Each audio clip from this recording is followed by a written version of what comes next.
harassing another U.S. warship similar to this encounter that was caught on camera. No response. Weapons uncovered. Man conducting routine security patrol. This time, one of the Iranian boats stopping less than 100 yards in front of it, forcing a patrol ship to change directions, avoiding a crash. Just weeks ago, these 4 Iranian boats coming within 300 yards of a U.S. ship. And then, one day later, 2 similar incidents. One forcing a U.S. Navy boat to fire 3 warning shots into the water. Former U.S. Ambassador to the UN, John Bolton, says Iran could be training for war. This is both dangerous and reckless on their part. It's training for the kinds of runs they would make against U.S. naval vessels if they ever did want to engage in hostility. It's a propaganda exercise, to say the least. But I think the bigger picture is this. This is a substantial piece of evidence that the hypothesis that the Obama administration pursued through the nuclear deal is incorrect. Confrontations between the U.S. and Iran in international waters have more than doubled since another last story year, year. and that is information that basically there have been twice the number of incursions at sea between Iranian ships and the United States forces, that this is a dangerous escalation and that it happens after we signed this deal, which was supposed to de-escalate those sorts of things, but it's actually doubled. Yeah, well, speaking of things the media doesn't cover, I mean, we've seen in the past few weeks pretty intensive coverage of 2 specific incidents where small Iranian boats capable of carrying torpedoes and laying mines, by the way, approached American destroyers and other warships. But what this new report, recharacterizing some data from over the past year, indicates is that this level of threatening, provocative, dangerous incident is really much higher than was publicly known before. And that is significant. It's significant particularly because it shows that post the nuclear deal in the summer of 2015, not only did Iran's behavior internationally not get better, having been able to take advantage of the deal, it's gotten worse. And it's gotten worse on a whole range of issues, continuing their ballistic missile testing, provocative behavior and support for terrorism in the Middle East, I think continued progress on their nuclear program, all of which gives the lie to the fundamental basis for the deal, which was not simply to resolve Iran's nuclear weapons threat, but to change their behavior more broadly, to bring them into the international community. It is, as of the data we have, as of this moment, a resounding failure on every count.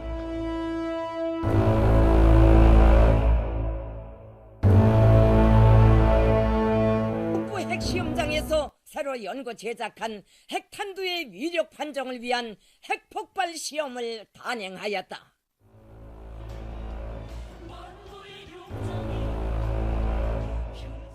이번 시험에서 방사성 물질 노출 현상이 전혀 없었고 주위 생태 환경에 그 어떤 부정적 영향도 주지 않았다는 것이 확인되었다. We've got some late-breaking news tonight that's just come to us since we've been on the air this hour. There are indications tonight that North Korea has conducted an underground nuclear test. South Korean officials say they detected a tremor emanating from North Korea, but they described it as an artificially caused tremor, meaning it was not caused by an earthquake. Usually that means a large explosion caused by a test. Corroborating that, the U.S. Geological Survey says that it has registered a 5.3 magnitude seismic event out of North Korea. But again, indications are that this is not a natural earthquake. This is a nuclear test. If confirmed, this would be North Korea's 5th nuclear test in total. And it, of course, will set off a whole new round of international recriminations and worries. Their last test was in January of this year. If this was a new one, this is going to be very big news over the next few days.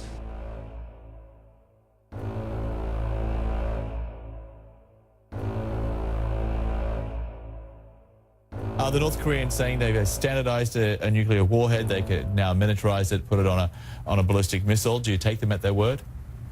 Well, whether they've done it now or whether they'll do it next year or year after that, it's very clear this is a military testing program. They've had their setbacks. They don't seem to be particularly slowed down by the setbacks. So, yeah, I wouldn't be surprised if they've done that. I mean, the real question is not whether they've done it or not. It's what we are going to do about this. I mean, this is a very disturbing development. They're working on a ballistic missile program, including a submarine-launched missile. They've got clearly they've made progress on miniaturization, and before long, I think they're going to have a nuclear warhead on a missile.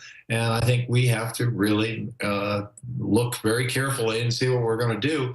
Clearly, they don't care what we think.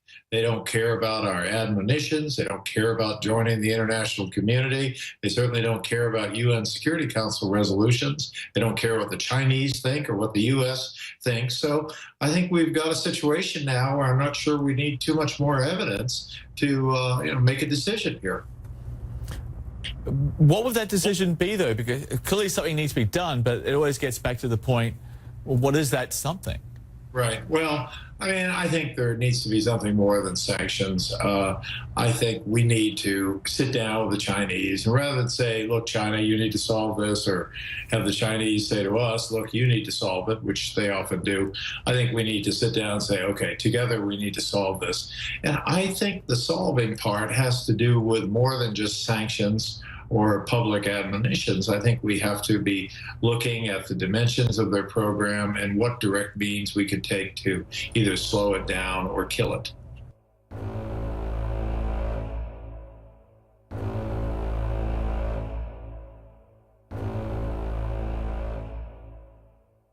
Defense official tells Fox News a Russian jet buzzed a U.S. Navy spy plane today over the Black Sea being north of Turkey, south of Ukraine. This has happened before, where we've seen a Russian jet buzz a Navy destroyer a few months ago in the Baltic Sea. And of course, we've been reporting that Navy ships have been harassed by Iranian ships in the general region. This is the news today, though, that the Russian jet has buzzed a U.S. Navy spy plane. We don't know how close precisely, but it's described as dangerously close to the U.S. Navy P-8 Poseidon reconnaissance aircraft. This aircraft is mainly used for anti-submarine warfare. It was on a routine patrol in the Black Sea when this happened. And it's worth noting, as we talked about at the beginning of the show, that there's a lot of conversation today from different U.S. officials on national security. Our Secretary of Defense Ash Carter was talking about Russia earlier today at Oxford University. Again, earlier today, and we don't know exactly when this happened, but he had some choice words for Russia, saying they were trying to play by their own rules and making the situation in Syria more violent. So that was said today by, of course, our top official in the Defense Department. Then we have this news about the Russian jet buzzing one of our spy planes. So just something to keep in mind as we continue to look at national security as a major theme for the day.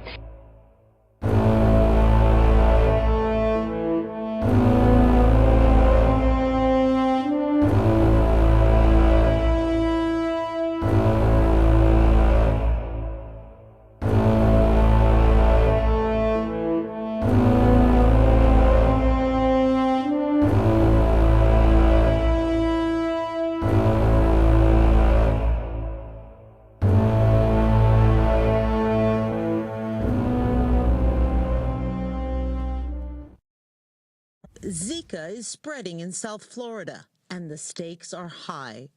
When pregnant women become infected with the virus, their babies can be born with devastating birth defects. That's why health authorities have sprayed a pesticide from airplanes to kill the mosquitoes that carry Zika. But there's concern that the chemical being sprayed, called Naled, may also be harmful to unborn babies.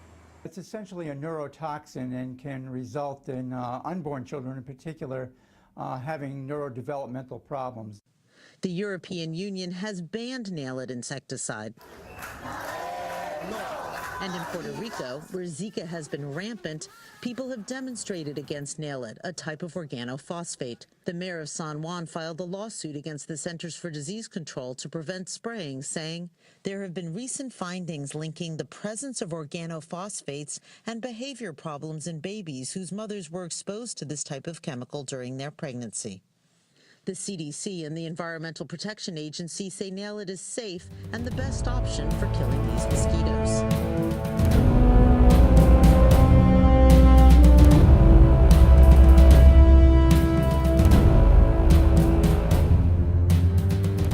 afternoon after a leprosy scare in a local school district. Letters went home to parents saying 2 students at Indian Hill Elementary in Jurupa Valley might be sick with leprosy.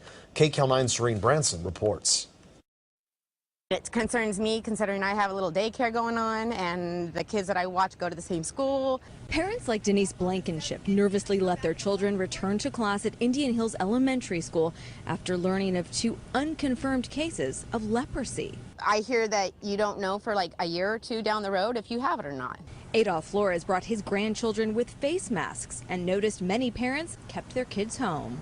But normally this place would be packed with kids.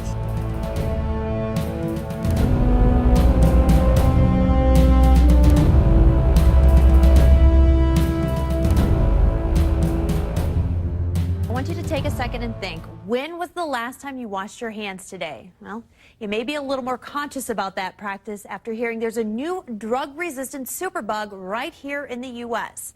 Here to tell us how we can prevent the spread of superbugs is Caitlin Harms, an infection preventionist from Unity Point Health Meriter. Caitlin, thanks so much. And let's start with, what is a superbug? It's pretty scary to hear that term. Sure. A superbug is just a term to describe an antibiotic-resistant bacteria, or a bacteria that has developed ways to survive against antibiotics. Okay, and where are these superbugs coming from?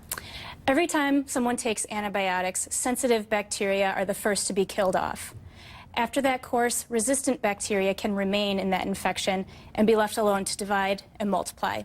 So it's an example of survival of the fittest with bacteria. So when I hear superbug and prescription, like not working on this, drug resistant, what's the best way to go about keeping this away from me and my family? Sure. The best way to avoid resistance is wise use of antibiotics. So number 1, not overusing antibiotics. Okay. Recognizing that certain infections like viral things like colds, influenza cannot and should not be treated with antibiotics. And the second one is using the full course of antibiotics when they're prescribed. Even when you start to feel better, continue your entire course of antibiotics until it's done.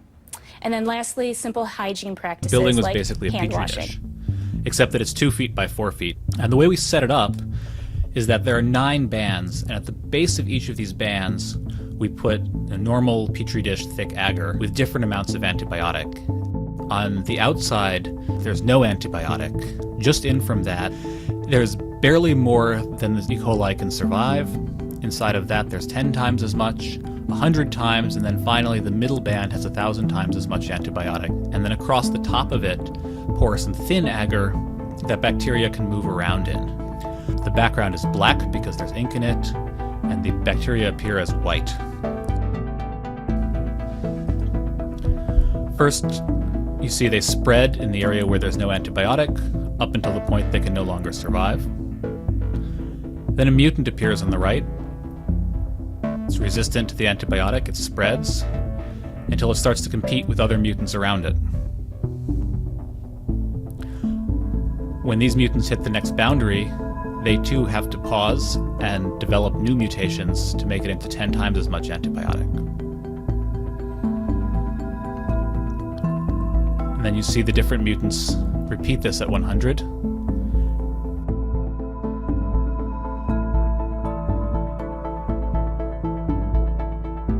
And after about 11 days, they finally make it into 1,000 times as much antibiotic as the wild type can survive. And so we can see by this process of accumulating successive mutations that bacteria, which are normally sensitive to an antibiotic, can evolve resistance to extremely high concentrations in a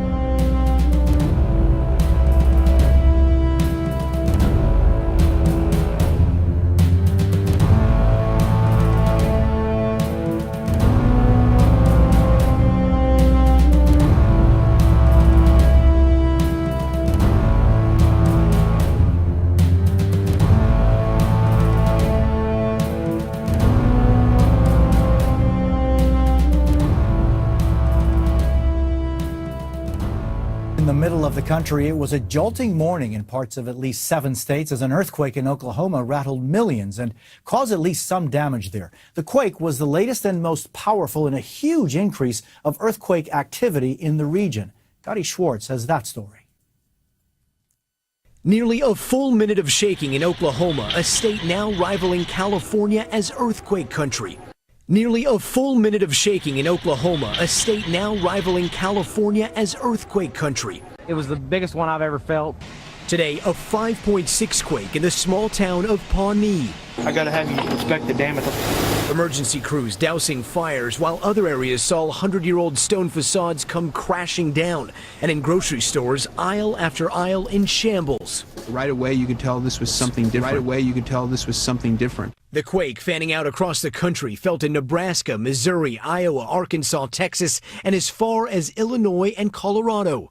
Crazy. But more alarming than the shaking, an upward trend documented by the U.S. Geological Survey showing a spike in Oklahoma earthquakes. Before 2000, the Sooner State saw about 2 quakes a year larger than a 3.0. In 2011, the number up to 63. And last year, a staggering 890 quakes. Rattling and shaking across Green Country as well as several other states after a record-tying 5.6 magnitude earthquake is recorded near Pawnee.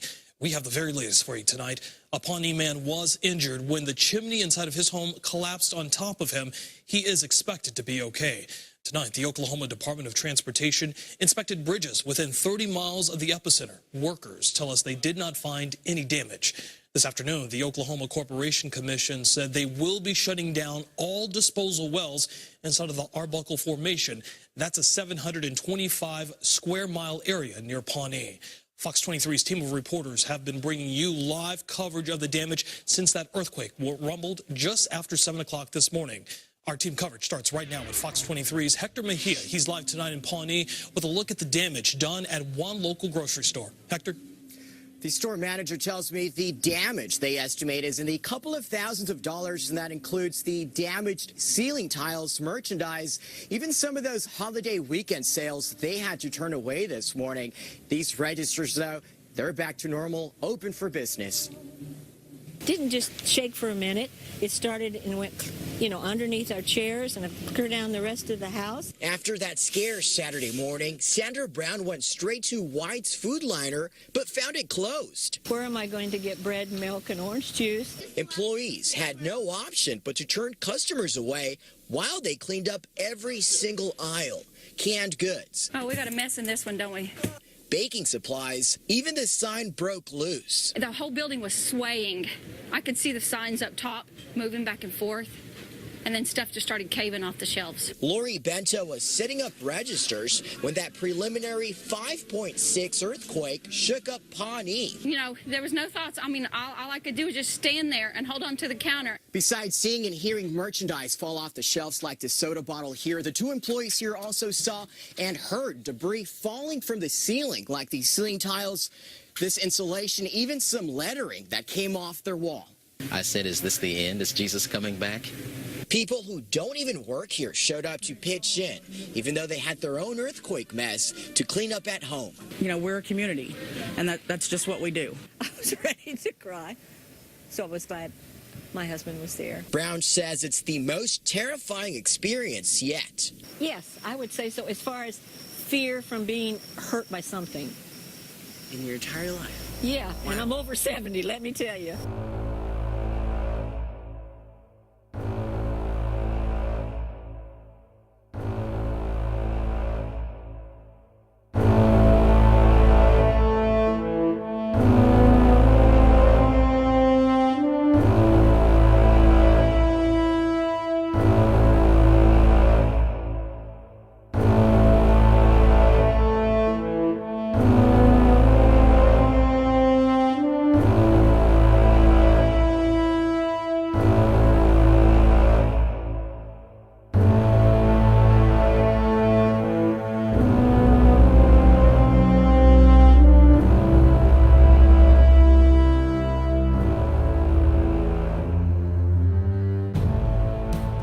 Arkansas will get its first look tomorrow at 2 proposals for new monuments outside the state capitol. But these monuments fall on opposite ends of the spectrum. One is a statue of the Ten Commandments. The other is a monument from the Satanic Temple. Our Grant Sloan joins us now live from our Branson Bureau tonight with this story. Grant. Well, David and Jennifer, the two proposals stem from a bill passed by Arkansas lawmakers last year that would allow the Ten Commandments to be built on grounds there at the state capitol. Well, the Satanic Temple says its proposal for a statue should be allowed also, and it wants to sit right next to, more than 20 feet, of the Ten Commandments. The Satanic Temple's proposed statue for the Capitol lawn is expected to look something like this, called Baphomet. The group says the half-man, half-animal symbolizes the reconciliation of opposites, in this case, opposing religious views. As for the Ten Commandments, it's unknown what the monument might look like, but it's expected to weigh around 6,000 pounds, stand 6 feet tall, and be paid for by private donations. While seemingly the latest chapter in the battle over separation of church and state, most residents we spoke with in Harrison say they're not on board with the Satanic Temple's proposal. It's debatable. I mean, everybody's got their choice, but I mean, if you can't go by the Ten Commandments, something wrong with you. We are a godly nation. We were based upon Christianity. I think the Ten Commandments should be on there. The sponsor of the bill to allow the Ten Commandments at the Capitol says the monument would signify the foundation of law in the country.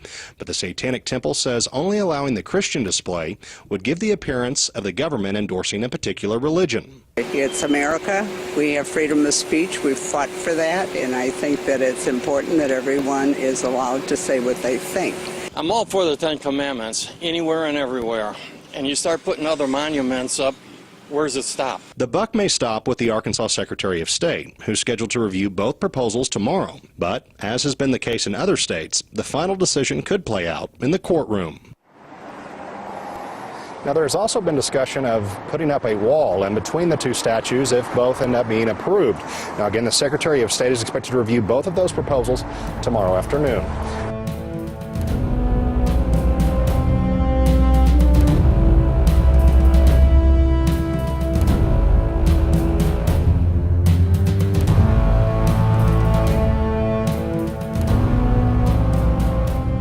It's an issue of separation between church and state. O'Donnell High School has a painting of the Ten Commandments as well as a Bible verse in their newly built common area of the school. But when students came to school this morning, both paintings were covered up after an anonymous complaint.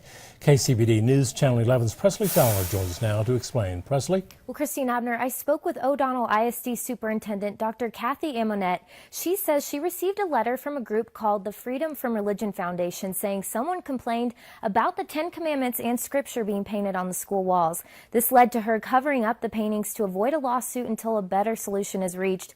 But now this issue has created a movement throughout the entire school. Be on your guard, stand firm in your faith, be courageous, be strong. 1 Corinthians 16:13, which meaning that we all just need to stand firm, you know. The whole school came together today. O'Donnell High School junior Katie Grubin explains what she posted on Facebook following the Ten Commandments at her school being covered up. Just one of hundreds of posts from students sharing their reaction, which sparked a community-wide conversation. It's one of the big things that O'Donnell's known for is for keeping their faith strong no matter what. And so we just decided that we were going to make it known that we wanted this as a big deal. After receiving the letter from the Freedom from Religion Foundation, Superintendent Dr. Kathy Amonette covered the paintings this morning first with black paper until some students tore that down. Now the painting of the Ten Commandments is covered with an American flag. I made the decision to cover it up until I make a more informed decision about what I should do, because I don't want to harm the district or cause any controversy or anything. Junior Abby Franklin says the students appreciate the way Dr. Amonette has been transparent about this situation as she hosted a school assembly today after lunch. She's been very calm and very loving towards all of us. The first thing she said is, I know you're all frustrated. I'm just as frustrated as you are. But the students took that frustration and turned it into a movement. Because of this, students have put verses on sticky notes and just around the hallways and stuff. So 2 verses and commandments they've been complaining about turned into 70 more verses. I'm proud of my kids. I think that they have shown the kind of people that they are. They believe in the Ten Commandments and they want to stand up for it. And I'm proud of them for that. Now it is a waiting game as they still don't know who initially complained. I'm going to do some more investigation and get with the school leadership and then and the community and the students, and we will decide what we need to do to protect the school while also honoring them. But Abby says she is not alone in hoping a solution will be reached soon. This is something we believe in, and this is something we can't just ignore. Don't take away our faith. It's all we have. It's all we can live on anymore. The Ten Commandments will remain covered up for the time being. We did reach out to the Freedom from Religion Foundation to find out more about the letter and have not heard back yet.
لا تتوقف المعارك في الغوطة الشرقية لدمشق. الجيش السوري يواصل تقدمه في مناطق كانت تعتبر من أهم معاقل ما يسمى بجيش الإسلام، حيث سيطر الجيش على الطريق الواصل بين مزارع الريحان ومنطقة المعامل، ويعتبر هذا الطريق من أهم طرق الإمداد القادمة من دوما، بالإضافة إلى أنه طريق عبور تستخدمه المجموعات المسلحة في الوصول إلى مواقعها في مزارع الريحان وما حولها. قطع هذا الطريق يعني أن إرهابي جيش الإسلام غير قادرين على تحريك أي آلية من الشيفونية باتجاه الجبهات أو باتجاه مواقع القتال مع الجيش العربي السوري وخطوط التماس. التقدم الأخير جاء بالتزامن مع إحباط وحدات الجيش لمحاولات المجموعات الإرهابية الاعتداء على عدد من النقاط العسكرية في الغوطة الشرقية بريف دمشق، مع قصف مكثف لأي تحرك للمسلحين في محاور تل الصوان وتل كردي ومحيط. التقدم الذي حققه الجيش السوري في مزارع الريحان بعمق الغوطة الشرقية يضيق الخناق أكثر على المجموعات المسلحة ويقلص جميع مساحات الحركة عليها، في الوقت الذي بدأت تظهر ملامح الانهيار على المجاميع الإرهابية في الغوطة. عمليات القضم المتدرج التي ينفذها الجيش السوري في عمق الغوطة الشرقية ستساهم في زيادة الأمان في محيط العاصمة وستنهي حلم المسلحين في الوصول إلى أطرافها. حسام زيدان، العالم، ريف دمشق.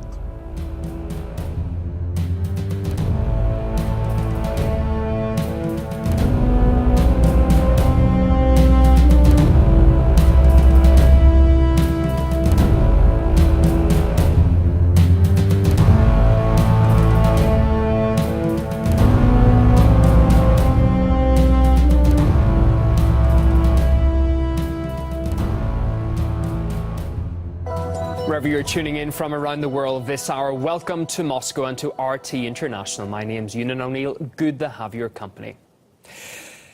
Behind me is the skyline of Aleppo in Syria. A nationwide ceasefire came into force just an hour ago. It was brokered in marathon talks between Russia and the US last week. The Russian Defense Ministry says all agreed measures for a cessation of hostilities in Syria is in place. Well, let's get more on this by RT's Daniel Hawkins. He joins me live now. Daniel, hi there. It's a ceasefire that's been a long time in the making, and thus great hopes are placed on it lasting. Bring us up to spec with the actual details of it. That's right, Ewan. It's been many weeks and months, some would say even years in the making, this fire. As you say, we're less than an hour into it, and it's due to last just over a week. So just one tiny step made into it so far, and so far all calm as far as we understand in Aleppo. Some of the nuts and bolts of this treaty, the Russian Defense Ministry has confirmed it will use aerial drones to monitor the maintenance of this ceasefire across the territory of Syria. The Russians and Americans will create a joint center to identify terrorist targets, separate them from moderate opposition. That was a key talking point of Kerry and Lavrov over the past few weeks, and then take action against them once they have identified those targets.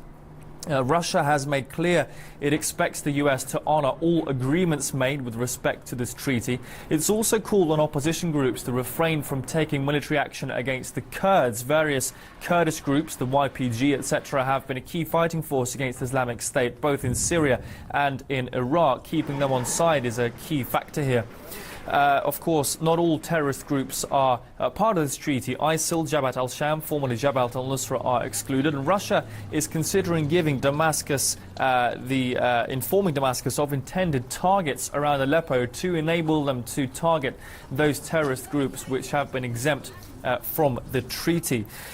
It's not all rose-tinted, though. Russia has also expressed concern over some opposition groups refusing to cooperate already on the terms of this treaty. Some opposition groups, for example, have expressed annoyance, perhaps, that Jabhat Fatah al-Sham, as we said, formerly Jabhat al-Nusra, are exempt from this treaty. They've said this is something that may get in the way of peace proceedings, and they've demanded that similar, or rather what they perceive to be similar groups fighting on the side of the government, for example the Shiite militias, Hezbollah, etc., from Iran, from Iraq, are also banned. They've said they will not cooperate until that takes place. The Syrian Arab Army has already announced what they've described as a regime of calm on the whole Syrian territory. They've relayed that to the state broadcaster Surya for everybody to hear. But even so, opposition groups have demanded to know why the Syrian Air Force has not been restrained from attacking the territories they control across the whole of Syria. That could well prove to be a bone of contention. So as we said, just an hour into this treaty, there does seem to be a lot of organisation behind it, a lot of planning certainly in place by both sides here, Russia and Washington. It's the first time Damascus has also been directly involved in the planning of such an event. But as we say, very early days yet, and a week to go until that joint operations centre is fully operational. That will depend on whether all sides can adhere to these conditions. That remains to be seen over the coming hours and days.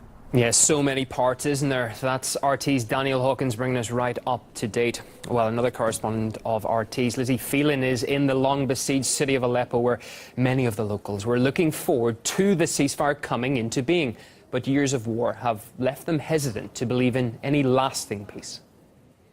Here on the ground in Aleppo, there's still widespread skepticism that it's actually going to work after so many failed efforts in the past to bring peace to cities like this one that has been so badly affected by almost 6 years of war. In fact, over the last few hours, we've heard that a government-held area in Aleppo of Bustan Kleb in the run-up to this ceasefire has been shelled by opposition-held territory. We've heard that one civilian has been killed and approximately 15 injured. So this really underpinning that there is still a widespread, a deep-seated mistrust between both the government and the opposition, that those opposing sides will abide by the terms of any truce. And those difficulties, that lack of clarity is largely contributing, as I said, to that widespread skepticism here on the ground in cities like Aleppo that this ceasefire is finally going to work, which was expressed to us by 23-year-old Ala, who also told us of her hope that it will work, so future generations can be spared of the suffering that she's lived through over the last few years. The countdown for the cessation of hostilities to begin is almost up. Many people in Aleppo, after so many failed efforts, are very skeptical about whether it's actually going to work. 23-year-old Ala lives here on one of the old city's front lines. We've come to talk to her about what an end to the violence will mean for her. Ala, do you believe that this cessation of hostilities is genuinely going to work this time? Every time we hear about a truce, the fighting just continues. We hope to have at least one peaceful night, but it is not happening. Of course, the ceasefire would be useful. At least we will be able to have a few days without bloodshed. Every morning we wake up to gunfire and the sound of shelling. It is terrifying. I have two brothers who are martyrs. One was 27 and the other 16. My sister's husband became a martyr. He was killed during Ramadan. Life is hard here, but we are staying for the sake of our homeland and the president and the martyrs. What else can we do? My hope is to live in a peaceful country where the next generation can study and have everything they need and not live as we are living. For both of the parts, the Syrian government and representatives of the so-called Free Syrian Army have both said that they will respect the ceasefire agreement. However, the United States Vice President also expressed his skepticism that Russia is in fact going to be able to influence the Syrian government to ground its warplanes. However, it looks as though the greatest threat to this pause in the fighting is coming from one of the most powerful Islamist groups, Ahrar al-Sham, that has outright rejected this ceasefire agreement in a video statement. Previously, Russia tried to have Ahrar al-Sham blacklisted and placed on the United Nations Security Council list of terrorist organizations. However, that effort was blocked by the United States. So still a lack of clarity as to whether Russia and the United States in fact agree on what would constitute an acceptable opposition in Syria. Well, for more in today's developments, let's bring in Chris Bambury, a political analyst. Chris, you're very welcome to the programme. A monumentous 7 days ahead for the country of Syria, isn't it? If the ceasefire holds, Russia, the US, going to come together to eradicate Islamist groups. That's the plan. Is this finally the solution, do you believe, that Syria needs? Well, Syria desperately needs a ceasefire, and a political agreement is necessary to that. I have to say, on the one side, America and Russia are coming together with the support of the Assad government, with the support of Iran, means, I think, on that side, the ceasefire will be a success. I think the problems come, as your correspondents have said, on the other. First of all, there are other powers intervening into the region. Turkey, Saudi Arabia in particular, who've armed and financed some of these groups, particularly the former al-Nusra Front, and are using many of those as their satraps. Will they be prepared to break their links? The Turks are already in northern Syria, engaged in operations against the YDP, the Kurdish organisation. Is that going to continue? And I think the whole question, as your correspondent says, is how much traction does the former al-Nusra Front have over the other elements of the FSA? And on past performance, it has quite a lot of traction. We have seen hemorrhaging of so-called moderate groups, their fighters joining on the Nusra Front. We've seen arms supplied by Americans going to that.